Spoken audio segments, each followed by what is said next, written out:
How big was QuintoAndar? QuintoAndar was worth in its last investment round $5.3 billion US. In total, I think we raised more than $700 million. The challenges are country by country. QuintoAndar is city by city, or sometimes neighborhood by neighborhood. I think the most important thing to consider, more than which funds are going to invest, is who is the person inside the fund who's going to sit at your board.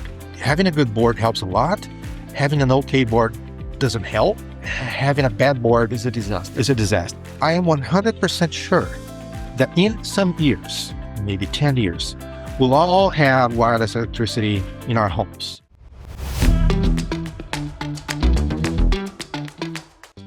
So welcome to the Red Chair. Today we have André Penha. André, thank you so much for coming to Indico. Thank you for inviting me. You're the founder of QuintoAndar, one of the big success stories of Latin America and Brazil specifically, but you're now living in Lisbon.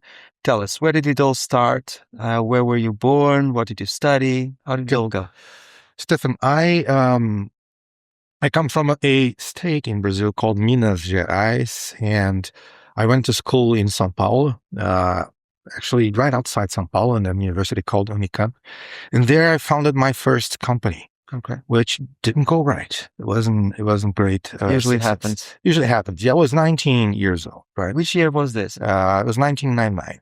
99, right? Yeah, exactly. I thought I'd get rich, right? That everybody did. And after that, I stayed in the video game industry for a few years. And at some point in my life, I was 20-something years old, maybe 28 years old. I thought, well, I want to make something big. I want to make something really important for the world. But were you a gamer, Richard? I was, definitely, yes. And I thought the game industry was not what I wanted to work with. Okay. Well, that my mind changed back then and said, okay, I think the game is not what's going to change the world. Let me think of something. And well, at that time was 2008 or 9. Silicon Valley was the benchmark, right? It still is probably the most important benchmark, but for sure there are others nowadays. Right. There weren't at the time. Yeah. And I thought I needed to go to Silicon Valley. And the way I found to go to Silicon Valley was actually to go to Stanford for an MBA. Mm-hmm. I applied for an MBA at Stanford. They accepted me. I was lucky. And at Stanford, I met Gabriel Braga, who is my co-founder at QuintoAndar.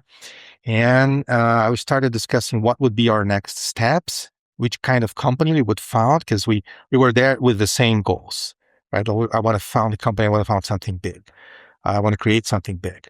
And I remember we sitting down on a Friday evening. There were the dorm for MBA students in Stanford is called a Chuck Schwab building. Mm-hmm. And we entered this. Gabriel lived in the Schwab. I did not. I lived in a place called Escondido Village inside the university. And we went into one of the public meeting rooms for Schwab on a Friday evening. We left on the Sunday, 2 days later. And we worked nonstop, ordered pizza, etc. Almost did not sleep. Classic. And we left with the idea of QuintoAndar because the problem of, at the time it was only rentals, renting an apartment was so bad. And said, well, we need to find a problem that is really bad, a pain that is really deep. We need to find a market that is really big, right? And we need to create a product that is really good to fix it. And we had these 3 pillars that we had. So when you entered the room in the Schwab building, you had no idea? Oh, we had the pains. We had a list of pains that we'll never review, but this one was the one that actually seemed most painful. Real estate is really painful. Let's fix this. So QuintoAndar means 5th floor. It does. In Portuguese. And so what was the pain exactly that you were trying to solve? That renting an apartment sucks. But all over the world, or just in Brazil, or it is all over the world. We later found out. It also people told us, "Oh, you should do this in the United States because it also sucks in the United States." However, our experience from Brazil made it clear for us how to fix this pain in Brazil. So the problem is different in each country. Yeah. Why does it suck in every country? Well, it changes little change a little country by country. And in Brazil, it sucked because you needed a co-signer with Guarantor. a guarantor. And the guarantor had to have an apartment in the same city, which is weird. Uh, and you needed, right, to have his credit history needed to be clean. So if you're a foreigner or if you're a student, you can't. Uh, and it took time. And there was this mismatch between supply and demand because the process was very bureaucratic. There was not enough supply. There was not enough. But there was supply, but for the suppliers, they would say, well, I actually can't rent it. And the apartments were empty because the process was very bureaucratic and the demand was repressed. So there was a lot of supply and a lot of demand. Things just didn't match, right? And when we launched QuintoAndar, it took us some time to adjust the product to attract the right supply and the right demand. But a few years later, we already had very good numbers, and it confirmed our thesis. For example, a few years later, we could see that an apartment that would take like 30 days to rent outside QuintoAndar would rent in 3 days in QuintoAndar. So we actually accelerated the process 10x.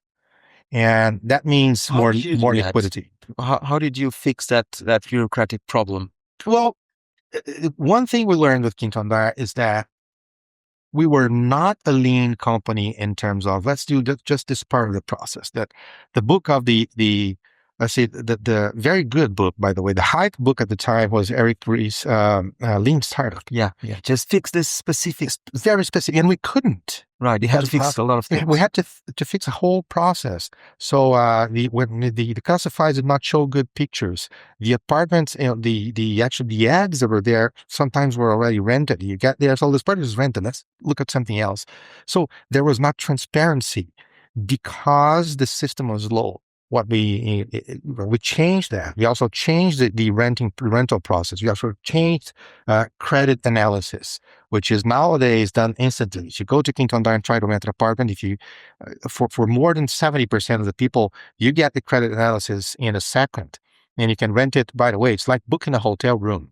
And what about the guarantor thing? How did you fix that? What we do nowadays is that we guarantee the payment for the landlord no matter what.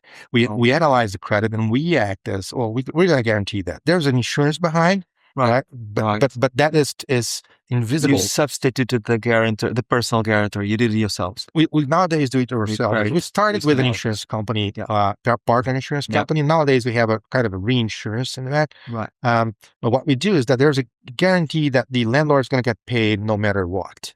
And we analyze the potential tenant and say, yeah, you're approved up to this amount, right? After this price of apartment. So we'll cover you. Yeah, we'll cover you. And this is fast, and this actually attracts people, and we actually multiplied liquidity in the market. So which year was QuintoAndar founded?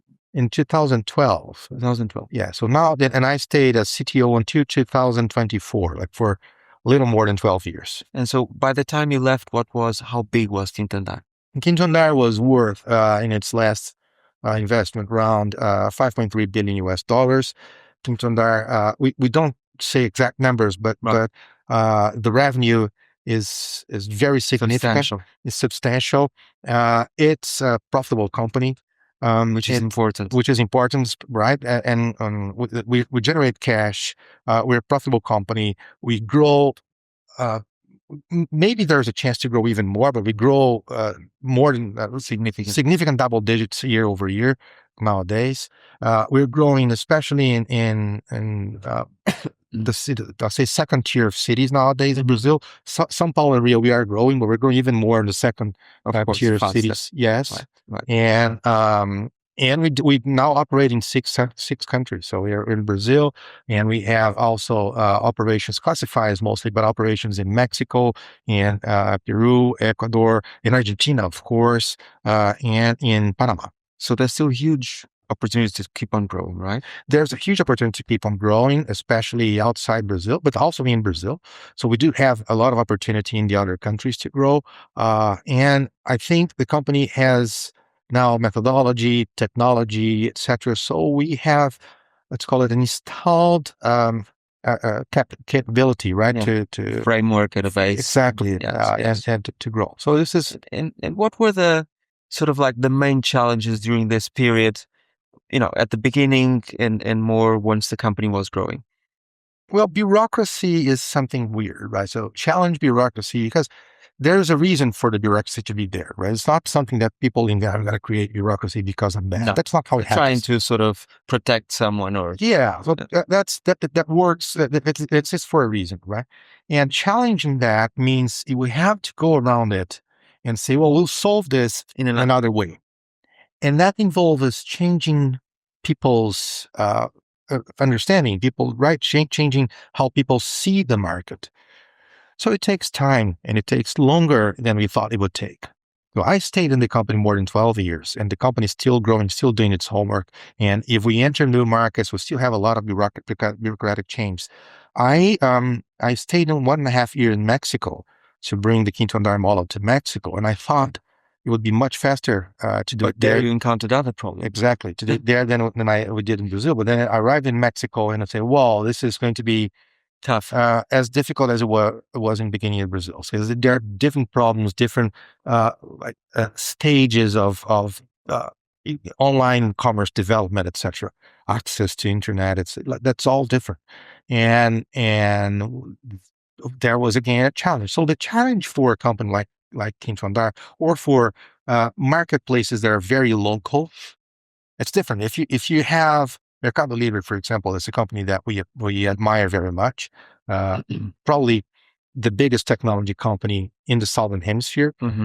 Mercado Libre is a company that their network effects is country by country. You can sell something in São Paulo and someone from Rio is going to buy it. So the challenges are country by country. QuintoAndar is city by city, or sometimes neighborhood by neighborhood. Is you say, if you have an apartment for rent or for sale, and nowadays we do sales at QuintoAndar, thousands of them every month. If you have an apartment for sale in São Paulo or in a certain neighborhood of São Paulo, someone that wants an apartment in a different neighborhood is not going to buy yours, right? Because there's this hyper local component.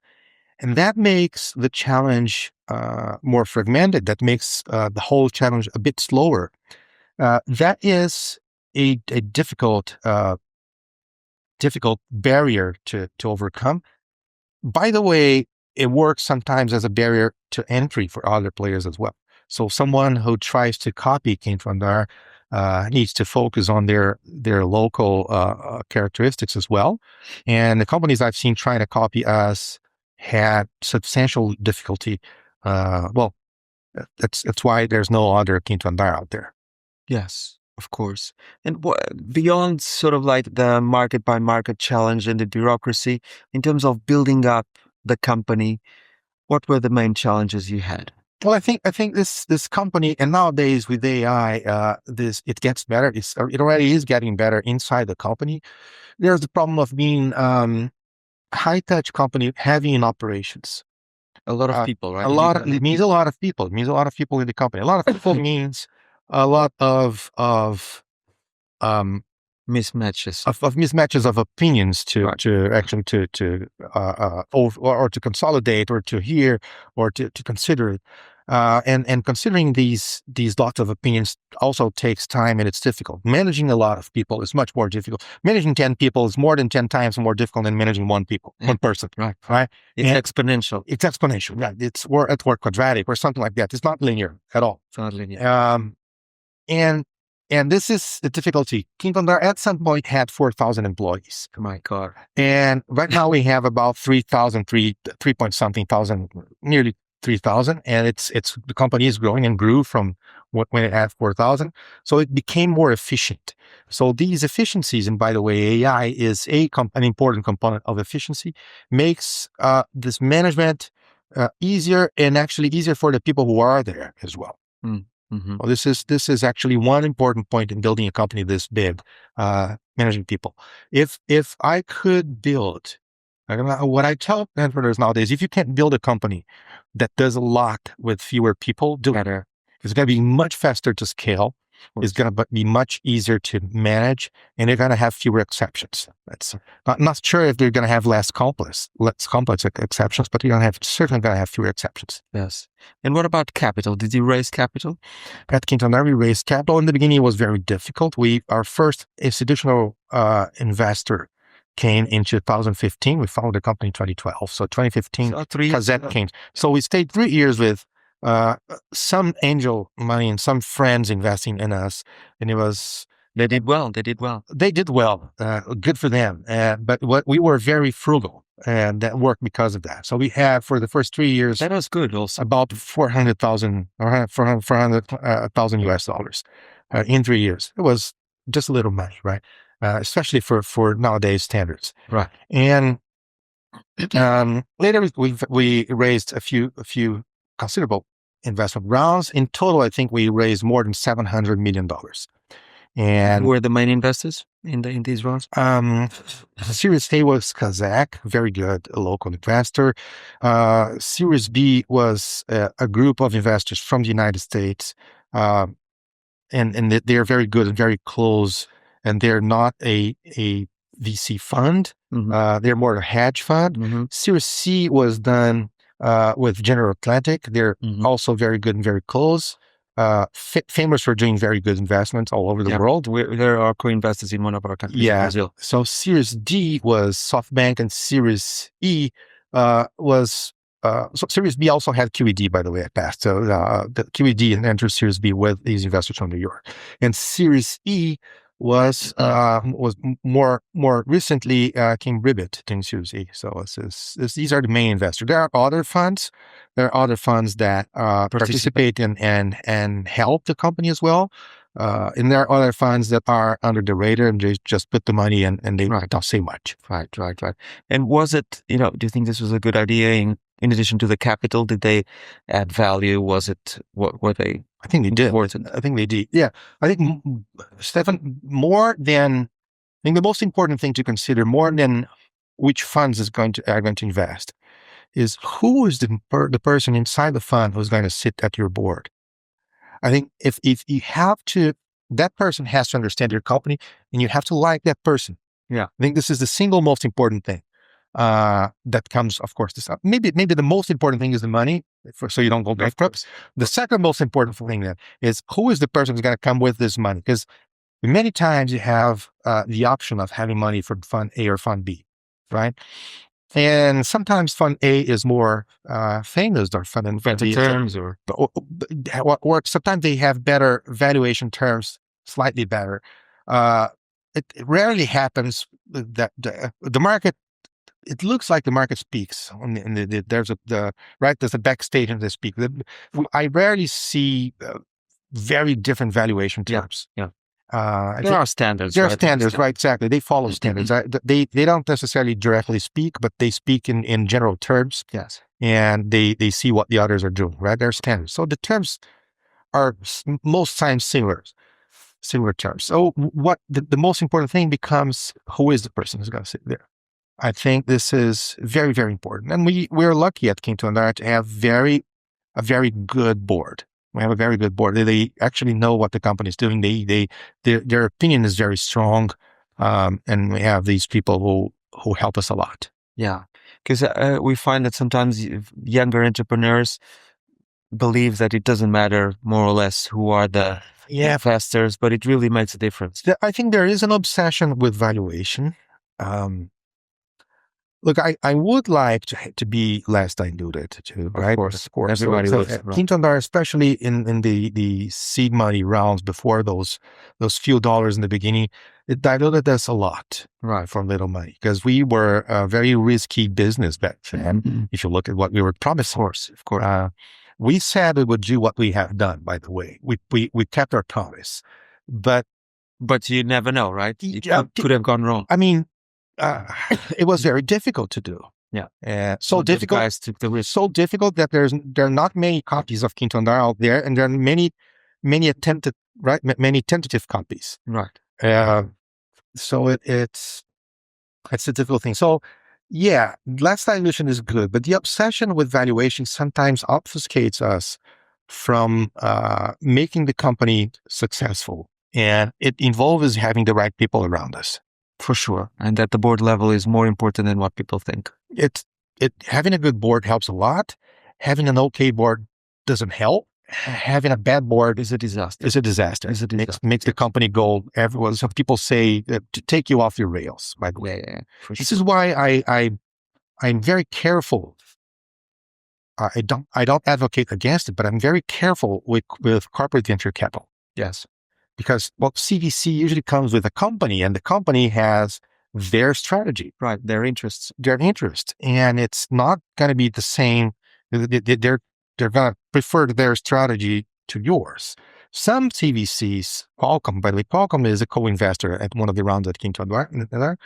Qualcomm is a good CVC. They actually don't interfere with the company. There are other CVCs that are good. Yes, but it's rare. But it needs to be carefully selected. The people who are there make a lot of difference. Yes, for sure. And then, so you left the company full time, but you're still involved, of course. Yeah, I sit at the board. Why you sit at the board? Why did you move? You moved to Portugal.